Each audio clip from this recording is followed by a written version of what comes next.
칼 바르트라는 유명한 신학자는 이런 말을 했습니다. 한 손에는 성경, 한 손에는 신문을이라는 이런 말을 했습니다. 그리스도인은 주의 말씀으로 말미암아 살아가야 되고 또 주의 말씀도 알아야 되지만 신문을 보며 또 언론을 통해서 세상의 이야기를 듣고 또 평가하고 또 그 가운데 하나님의 뜻을 찾아 나가는 능력이 필요하다. 그런 의미로 이런 말을 했던 것입니다. 그렇다면 여러분, 오늘 우리는 어떠합니까? 주의 말씀을 읽기도 하시고 또 보시기도 하실 것이고 듣기도 하시고 묵상도 하실 텐데, 이 세대에 대해서, 지금 오늘날 우리가 살아가고 있는 이 사회에 대해서, 또 우리나라에 대해서 우리가 생각하는 그리스도인으로서 우리가 세상을 바라보는 시선과 시각은 어떠하냐라는 것입니다. 이런 시대적 관심을 이야기한다면 왠지 세속적으로 보이고 믿음이 약한 사람처럼 보여지기도 합니다. 뭐 이런 세상 이야기를 한다면 교회에서 그 사람 좀 믿음이 약한 거 아니야? 너무 세속적이야. 이런 이야기를 하기도 하지만 세상에 대한 관심, 또 지금 살아가고 있는 우리 사회에 대한 관심은 여러분 예수님께서도 가지고 계셨다라는 사실을 우리는 기억해야 할 것입니다. 사실 예수님은 그 누구보다 세상에 관심이 많으셨습니다. 또한 사람들에 대한 관심이 많으셨습니다. 그 관심으로 인해서 어떻게 하신 거죠? 그 관심으로 인해서 우리 주님께서는 이 땅에 성육신으로 이 땅에 오셔서 우리를 사랑하셔서 우리에게 구원의 은혜를 베풀어 주셨던 것입니다. 그러니 우리 주님께서는 인간의 몸을 입고 이 땅에 오신 것입니다. 왜냐하면 세상에 관심이 있으셨기 때문에, 사람들에 대한 관심을 가지셨기 때문에, 특별히 저와 여러분들을 사랑하셔서 이 땅에 오셨던 것입니다. 더욱이 예수님께서는 성육신 하셨던 그 당시의 시대 유대 사회에 대해서도 굉장한 관심을 가지셨습니다. 오늘 본문 16절 말씀을 보면 이 세대를 무엇에 비유할까라고 이렇게 말씀을 하고 있습니다. 그러니까 이 세대에 대해서도 알고 있고 또 이 세대에 대한 쉬운 비유를 사람들에게 지금 알려주고 있는 것입니다. 여러분, 여기에서 세대라는 것은 어떤 의미를 가지고 있는 것입니까? 그것은 그 시대의 사회상, 풍속, 사람들의 관심사, 가치관 등을 의미하는 것이 세대인 것입니다. 그러니 예수님께서는 그 세대에 대한 관심을 가지셨고 또한 정확하게 파악을 하셨던 것입니다. 그렇다면 여러분, 예수님 당시 예수님께서 사셨던 유대 사회에 대해서, 유대 세대에 대해서 어떻게 평가하고 있습니까? 결론부터 말씀드리자면 예수님께서는 굉장히 실망하셨습니다. 그래서 오늘 본문 전체에서 느껴지는 것은 예수님이 사셨던 그 세대, 유다 사회에 대한 예수님의 탄식함이 오늘 본문 말씀 전체에 흐르고 있는 내용이고 분위기인 것입니다. 자, 그렇다면 여러분, 당시 어떤 모습들이 예수님의 마음을 아프게 하셨고 또 예수님께서 그로 말미암아 탄식하고 있는 것입니까? 먼저 그들은 주님의 말씀을 지금 흘려 듣고 있습니다. 주님의 말씀을 건성건성 듣는다라는 것입니다. 그래서 예수님께서 그들에게 뭐라고 말씀하셨습니까? 귀 있는 자들은 들을지어다, 이 말씀을 하고 있는 것입니다. 잘 듣지 않는다라는 것이죠. 들어야 할 청중이 얼마나 못 알아들으면 이렇게 말씀을 하시겠습니까? 얼마나 건성건성 들었으니 예수님께서 이런 말씀을 하시며 귀 있는 자들은 들어야 된다, 이렇게 말씀을 하시겠습니까? 사실 여러분, 귀가 없는 사람이 어디에 있습니까? 특별한 장애가 없는 한 귀는 있고 그 귀로 말미암아 들을 수 있습니다. 하지만 여러분, 듣는다고 해서 다 똑같은 이해를 하는 것은 아닙니다. 같은 곳, 같은 시간, 똑같은 말을 듣는다 할지라도 사람에 따라서, 그 사람이 이해하고 있는 것에 따라서 바르게 듣고 바르게 이해하기도 하지만 전혀 다르게 듣고 전혀 다른 이해를 하게 되는 경우도 우리 주변에서는 종종 많이 볼 수 있습니다. 주님의 말씀도 마찬가지였습니다. 사실 우리 주님의 말씀을 많은 사람들이 들었습니다. 그 당시 유다 사회에 있는 많은 사람들이 우리 예수님의 말씀을 들었지만 듣는 사람마다 이해가 달랐습니다. 왜 이렇게 사람들이 다르게 이해를 하는 것입니까? 그것은 사람들의 관심이 달랐기 때문에, 자신의 관심사에 의해서 하나님의 말씀을 듣고 하나님의 말씀을 자신의 관심사에 비추어 해석했기 때문에 그런 것입니다. 몸이 아픈 사람들은 예수님의 말씀을 그냥 고침의 말씀으로만 들었던 것입니다. 배고픈 자들은 예수님의 말씀이 나의 어떤 배부름을 채워주는 도구로만 생각을 했던 것입니다. 혁명을 원하는 이런 사람들은 예수님의 말씀을 반란의 근거로만 삼았던 것입니다. 사람들마다, 듣는 사람들마다 같은 시간 같은 장소에 있었지만, 같은 이야기를 들었지만 그들의 관심사에 따라서 전혀 다르게 해석을 하고 다른 생각을 하게 되었던 것입니다. 자기 중심적으로 하나님의 말씀을 들었던 것입니다. 그러니 그런 사람들에 대해서 예수님께서는 귀 있는 자들은 들을지어다, 지금 잘 듣지 못하고 있다라는 것에 대해서 책망을 하고 계신 것입니다. 교우 여러분, 우리는 어떻습니까? 여러분, 우리는 주님의 말씀을 잘 듣고 있습니까? 듣기는 하는데 매 이 시간, 매 예배의 시간마다 같은 자리에서 하나님의 말씀을 같이 듣기는 하는데 내가 원하는 대로 듣고 있는 것은 아닙니까? 혹시 내 관심에 함몰되어서 내 중심적으로 해석하고 있는 것은 아니냐 하는 것입니다. 아니면 들어도 흘려 들어버리는 것은 아니냐 하는 것입니다. 그러므로 사랑하는 성도 여러분, 잘 들어야 됩니다. 듣는 것이 먼저입니다. 건성건성 들으면 안 됩니다. 주님의 말씀을 특별히 자기 중심적으로 해석해서도 안 되는 것입니다. 혹 우리 안에 이러한 모습들이 있다면 영적 성숙을 결코 기대할 수 없는 것입니다. 당시 유대 사회가 그러했습니다.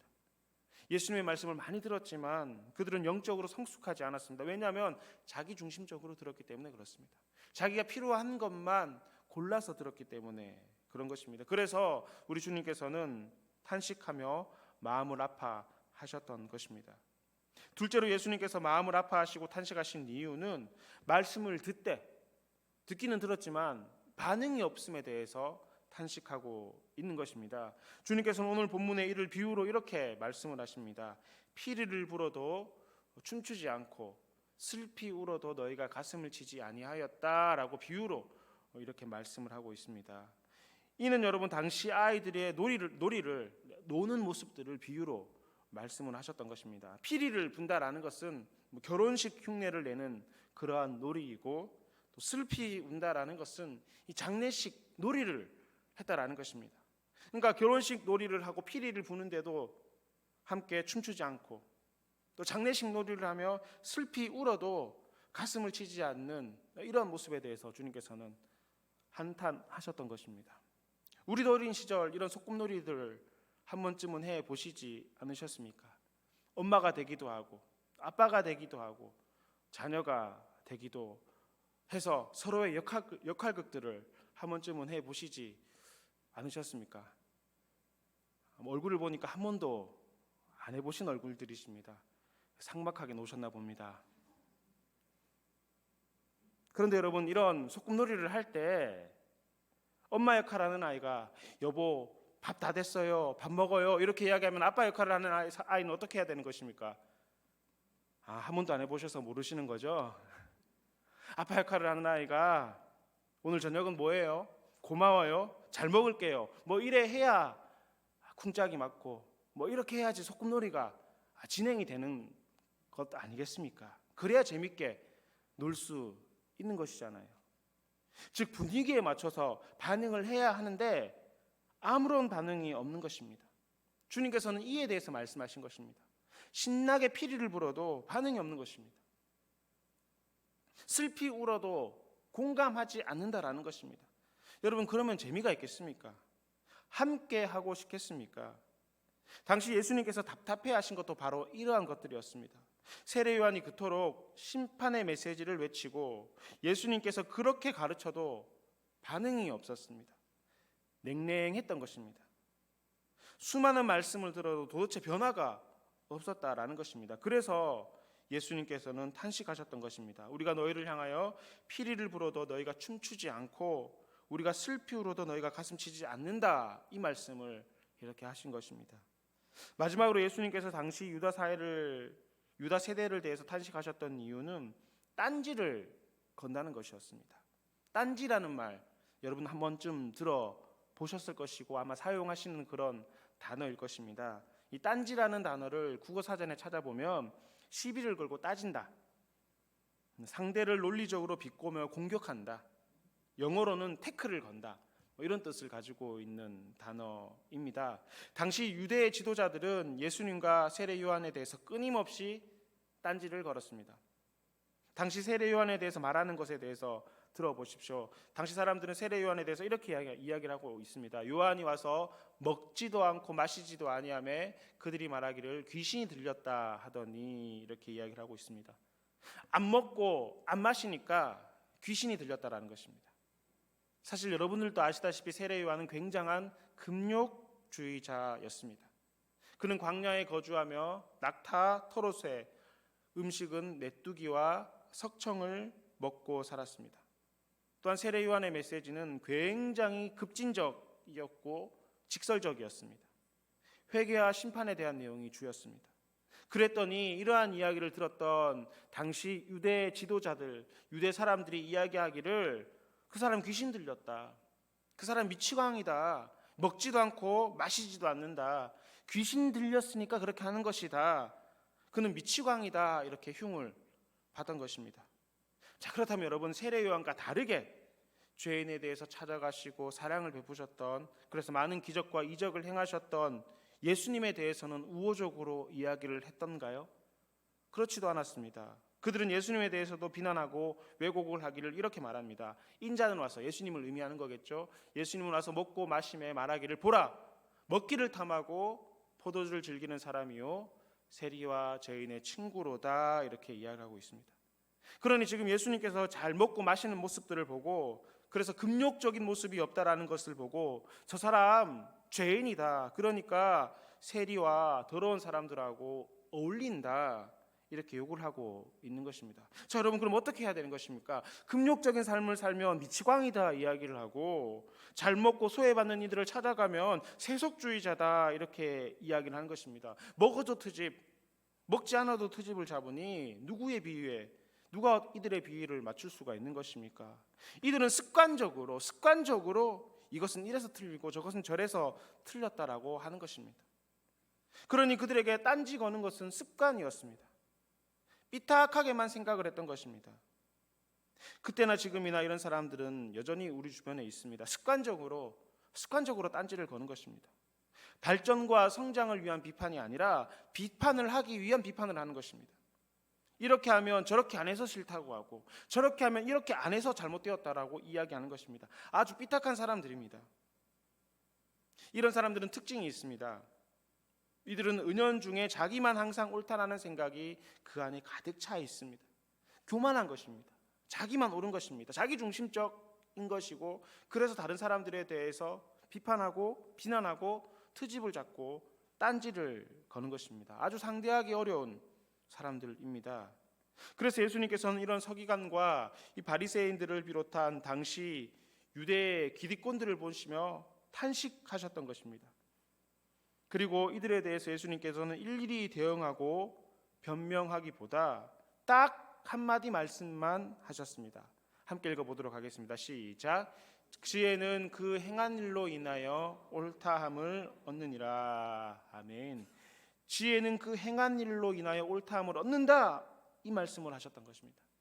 이게 무슨 말씀입니까? 여러분, 어떤 의미죠? 결과로 보여줘야 된다는 것입니다. 이 말 저 말 해서 잘 설명하고 설득하는 것이 아니라 결과로 보여준다는 것입니다. 여기에서 지혜란 예수님 자신을 가리킵니다. 그리고 생각이 바르고 진리를 따르는 믿음의 사람들을 의미하는 것입니다. 여기는 저와 여러분들도 포함이 될 수 있겠죠. 그러니 이 구조를 쉽게 해석하면 이런 것입니다. 너희들이 아무리 뭐라 해도 나는 너희 말에 휘둘리지 않고 내 길을 가겠다.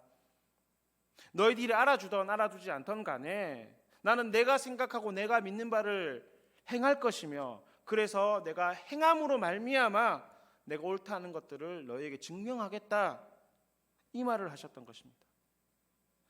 지혜는 예수님께서 행한 일로 말미암아 내 삶의 어떤 모습들로 말미암아 옳다라는 것을, 내가 옳다라는 사실을 너에게 보여주시겠다, 이 말씀을 하신 것입니다. 여러분, 사실이 그렇지 않습니까? 진리라는 것은 사람들이 옳다고 해서 옳아지고 사람들이 아니라고 해서 아닌 것이 아니지 않겠습니까? 여러분, 진리는 결코 다수결로 결정되는 것이 아닙니다. 진리는 여러분 민주주의 의사 방식에 의해서 결정되는 것이 아니라는 것입니다. 오늘날 우리는 많은 사람들이 생각하기를 다수결이 옳다라고 생각을 합니다. 민주주의식 의사결정 방법이 가장 합리적인 방법이라고 생각을 합니다. 네, 합리적인 건 맞습니다. 다수결이라는 것은 많은 사람들의 이익과 생각을 알아내는 통로가 되는 것도 사실입니다. 하지만 여러분, 그렇다고 해서 다수결에 의해서 진리가 변화되는 것입니까? 많은 사람들이 거기에 동조한다면 그것이 진리가 되냐 하는 것입니다. 그렇다면 여러분, 진리는 변하는 것일 텐데 변하는 것을 진리라고 말할 수가 있겠습니까? 그렇지 않겠죠. 여러분, 진리는 변하지 않는 것입니다. 진리는 다수의 의견에 의해서 변화되고 바뀌는 것이 아니라는 것입니다. 어떤 부분에서는 여러분, 진리의 가장 큰 적은 민주주의라고 할 수도 있을 것입니다. 보십시오. 참 진리인 예수님께서 전하신 말씀도 당시 유다 사회의 많은 사람들은, 다수의 사람들은 민주적 결정에 의해서 예수님을 모함했던 것입니다. 다수의 의견으로 말미암아 예수님을 십자가에 못 박지 않았습니까? 다수의 의견이니 그 의견이 옳은 것이었습니까? 그렇지 않았다라는 것입니다. 다수의 의견이었지만, 당시 정치 조직에 의한 민주적 결정이었지만 그 결정은 합리적인 결정이 아니었고 진리가 아니었다라는 것입니다. 참 진리인 예수님의 말씀에도 당시 유대사회는 그 말씀을 무시하고 예수님을 유린하였던 것입니다. 여러분, 어디 예수님뿐이겠습니까? 많은 선지자들이 그랬습니다. 대표적으로 예레미야 선지자도 그랬지 않습니까? 예레미야 선지자는 진리를 전했습니다. 하나님의 말씀을 듣고 그 말씀을 전했습니다. 주께서 하시는 말씀을 그대로 증거하였던 것입니다. 하지만 유다 백성들은 듣지 않았습니다. 왜냐하면 듣기 싫은 이야기였으니까요. 내가 싫어하는 이야기를 했으니까 예레미야 이야기를 듣지 않았던 것입니다. 뿐만 아니라 진리를 전하는 예레미야를 핍박했습니다. 오히려 많은 거짓 선지자들이 하는 이야기, 다수의 이야기를 진리인 양 생각하고 그 거짓 선지자의 말을 따랐습니다. 진리를 외면했던 것입니다.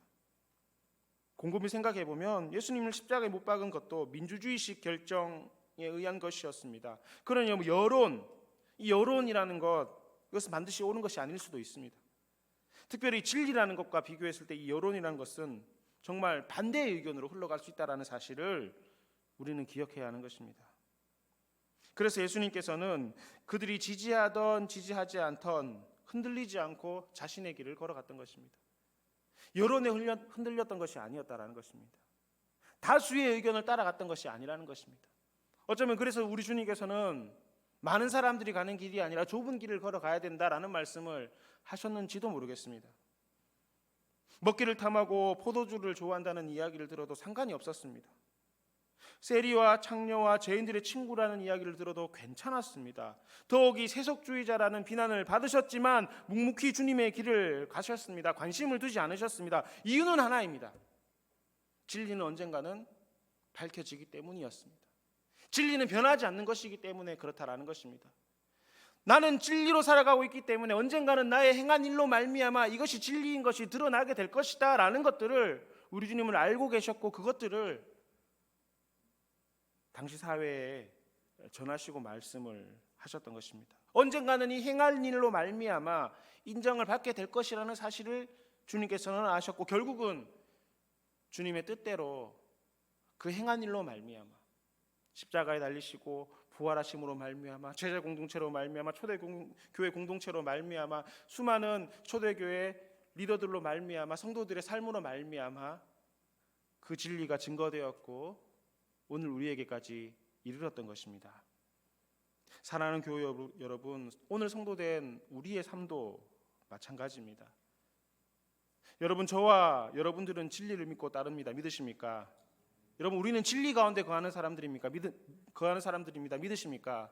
여러분, 우리는 이 사실을 온전히 확신하고 믿으셔야 됩니다. 우리가 진리 가운데 있다, 우리가 진리대로 살아간다라면 여러분, 결코 다른 사람들의 말에 의해 흔들려서는 안 되는 것이고, 다수의 의견에, 세상의 다수결의 의견에 우리의 생각이 흔들려서는 안 된다라는 것입니다. 간혹 그런 이야기를 합니다. 목사님, 상처받았어요. 세상 가운데서 상처받았어요 라는 이야기를 간혹 듣게 됩니다. 여러분, 그럴 필요가 없다라는 것입니다. 상처받을 수 있겠죠. 다른 이야기를 한다면 내게 상처가 될 수도 있겠지만 여러분, 거기에 흔들려서는 안 된다라는 것입니다. 그렇지 않습니까? 세상은 우리의 이야기를 듣기 싫어합니다. 이해하려 하지 않습니다. 과학으로 증명된 것만이 사실이다 생각합니다. 다수의 의견이 진리라고, 진리에 근접하다라고 생각을 합니다. 물질이 권력이고 권력이 진리라고 생각하는 것이 세상 사람들의 사고방식이고, 거기에 부합한다면 그것은 진리가 아니다라고 배척을 하고 있지 않겠습니까? 세상의 입장에서 우리 그리스도인들을 바라볼 때 우리는 그들 입장에서는 바보고 호구일 것입니다.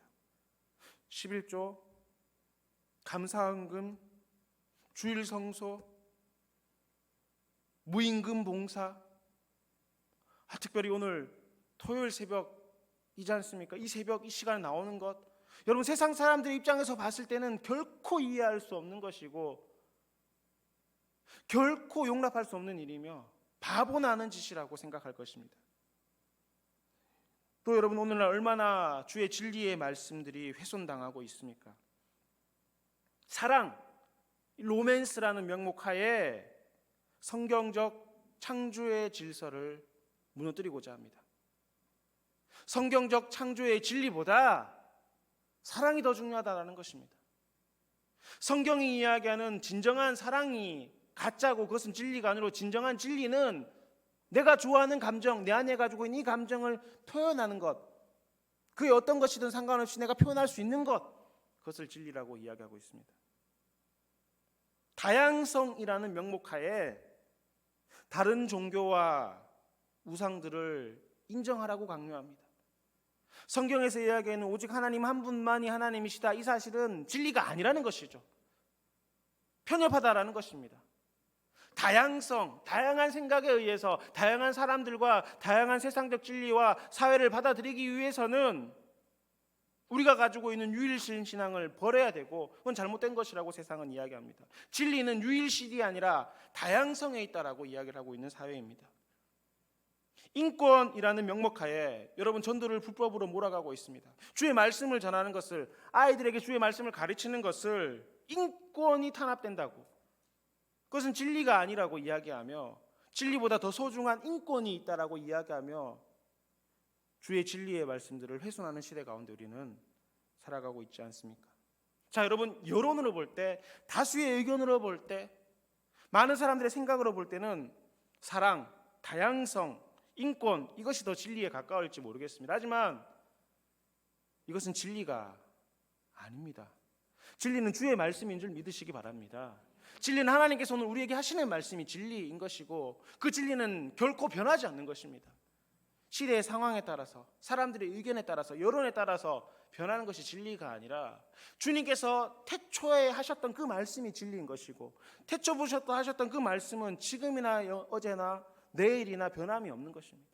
우리는 그것을 믿고 살아가는 사람들이고, 그 진리 가운데 거해야 되는 사람들이라는 것입니다.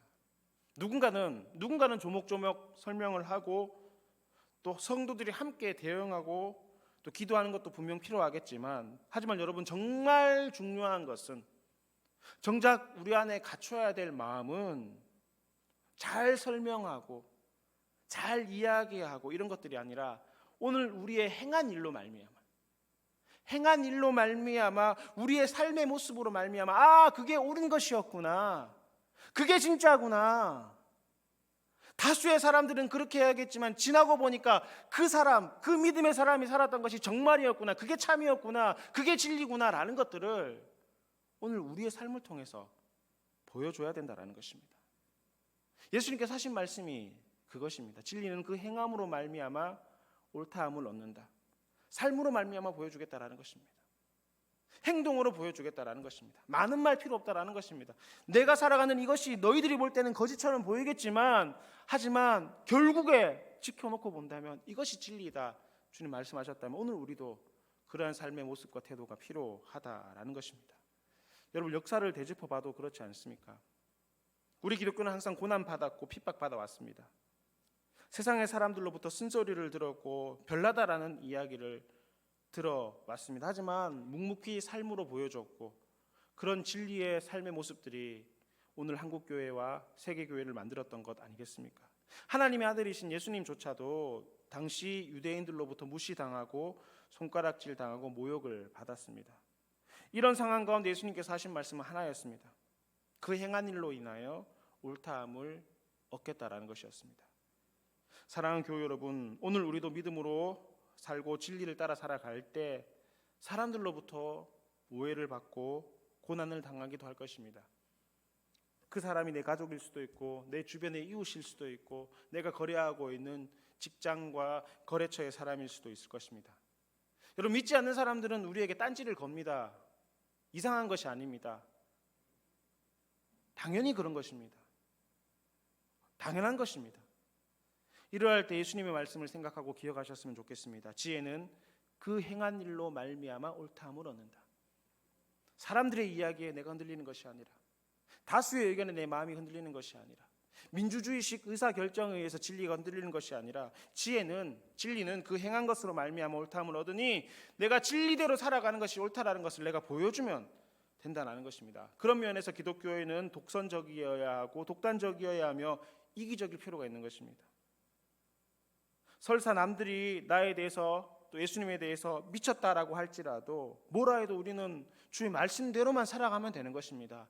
다른 것 볼 필요가 없다라는 것입니다. 여러분 경주마의 눈을 이렇게 가린다라고 하죠. 왜 그런 것입니까? 다른 거 보지 않기 위해서 그 길만 바라보라고 이렇게 눈을 가린다고 하지 않습니까?